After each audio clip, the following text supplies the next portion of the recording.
Aprili 11, Ijumaa. Mwaka wa 2025. Imani ni makadirio na baraka ni suluhu. Wa Korintho wa pili 9:9. Kama yasemavyo maandiko matakatifu, yeye hutoa kwa ukarimu, huwapa maskini, wema wake wadumu milele. Imani yetu ni bajeti na suluhu ni baraka za Mungu.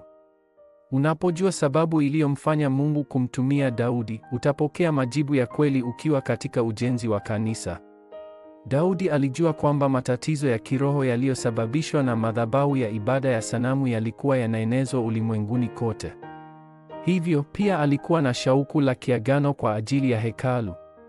Zaidi ya hayo, alisikia hadithi kuhusu sanduku la agano alipopakwa mafuta na Samueli. Alipoanza kutawala, alilihamisha sanduku la agano mpaka jiji la Daudi. Pia aliinua Bartizan 1000. Daudi alipokuwa kijana, Mungu alitia imani ndani yake ili kuokoa ulimwengu na uwezo unaomfaa mfalme. Daudi aliposifu, pepo wabaya waliondoka. Vilipotokea, alipigana na Goliathi. Katika miaka yake ya utu uzima, aliendelea kumkimbia Sauli na kukiri kwamba Bwana alikuwa mchungaji wake.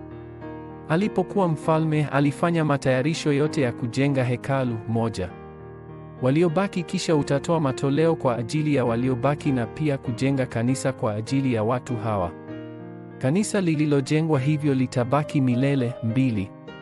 Agizo alilopewa na Mungu akishikilia kumbi 3 na agano la zama ya wikendi ya siku 3, lazima ufanye kanisa kwa ajili ya TCK na remnant walioanguka katika utamaduni wa giza na wazao ambao hawana asili ya kitamaduni. 3.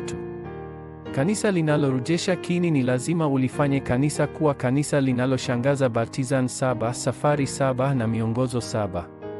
Yesu alimwahidi mshauri, Roho Mtakatifu, na kueleza kazi zinazohusu ufalme wa Mungu kwa muda wa siku 40.